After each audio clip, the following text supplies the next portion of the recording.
Hello and welcome to another episode of BillyBoy Looks Back. I don't know if anyone's actually listening to this, but it's only the third episode, so we always have time to improve, so we'll just get rolling here. Today we're going to look at the Happytime Murders, which is another Razzie-nominated movie. For the rest of these reviews, you're going to be hearing Razzie-nominated movies until we do the big countdown to the actual award show. So this is our third one. The Happytime Murders, interesting premise. I remember when it came out, I didn't know anything about the movie, so I didn't really have any interest in seeing it. Then I realized that what it is basically an R-rated parody of The Muppets, directed by Brian Henson himself, which is the son of Jim Henson. You may remember him from doing the Muppet Christmas Carol and all sorts of stuff like that. A lot of people were appalled by that. They said, hey, if Jim Henson had been alive, this never would have happened. He never would have allowed it. And they're probably right.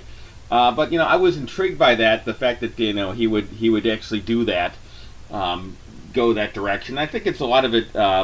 Probably he's bitter at Disney owning the Muppets now. So Brian Henson's like, I'm gonna get revenge, and show them off. They actually got sued over Sesame Street. I guess the Children's Television Workshop saw that this movie is being marketed as all Sesame, no Street, and said, how dare you do that?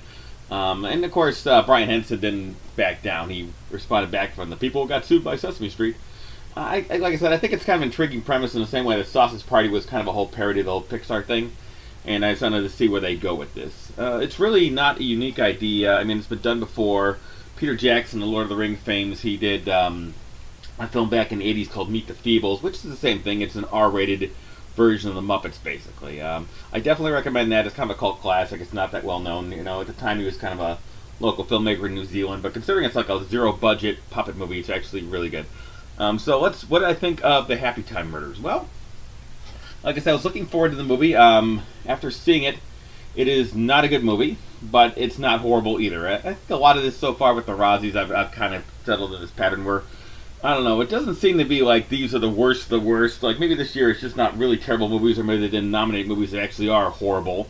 But most of them are more fall in the category of disappointment than they're like outright terrible. And Happytime Murders, I think, would definitely fall in that category. A lot of it did have some good points. They basically turned it into kind of a combination of a buddy cop movie and like a 40s detective movie parody, which was a strange choice because the Muppets are more of an ensemble thing. You expect to have like 10 characters, they're all wacky puppets, working together. That's really where they should have gone. But for what they did, it was well done. The murder mystery, I thought the revelation at the end, which I won't give away, actually worked. Who actually was responsible for the murder, her motivations, and I shouldn't say her, I just gave it away. But anyway, it did work well as a well thought out story. What didn't work well, I think there was a lot of toilet humor. A lot of times it's just doing it for the point of doing it. And it's funny because I'm probably going to get crucified for this, but I did not like The Big Lebowski for the same reason. I finally watched it in the 20th anniversary of this movie that everyone said was so wonderful. And I said, you know what, they're just throwing in profanity because they can. I'm fine with throwing in the F word in a creative way, but not just randomly throwing in as much as possible just to show you can do it, which is what they did here.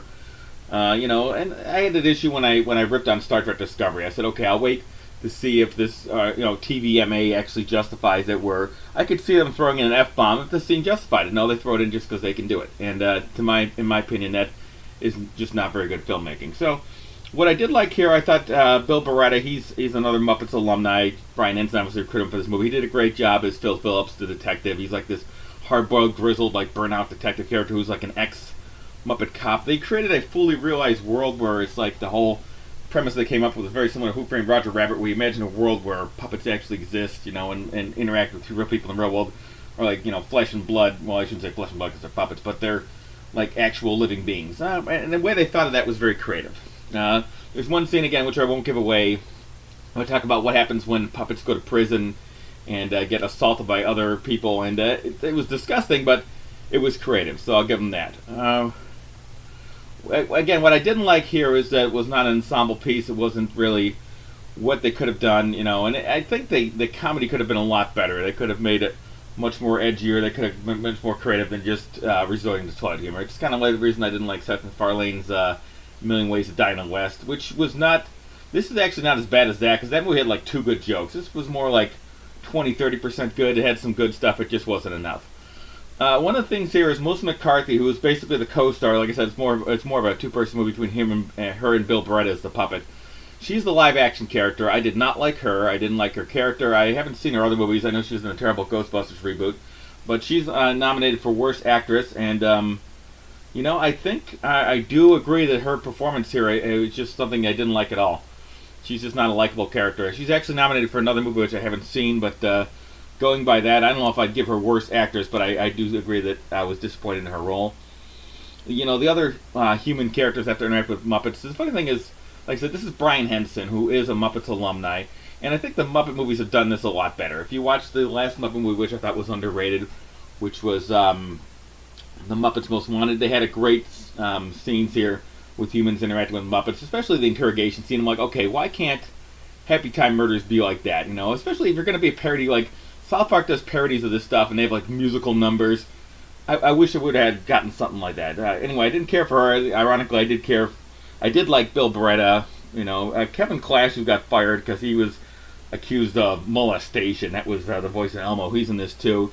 He played Mr. Bumbly Pants, and he was good too. So a lot of the puppet performers were good. The live action actors, not so much.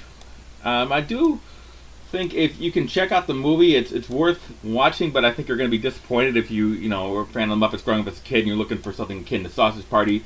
It's not on that level. It's not nearly as good, and I wish it had been. Like I said, if you really want to see something like that, watch Meet the Feebles. But in any case, it was interesting to check out, and it does have some good jokes, just not enough to justify the entire 90-minute running time. So that's my take on Happytime Murders. Next up will be The Meg. So we'll see where we take on that. And this is BillyBoy signing off. Bye-bye.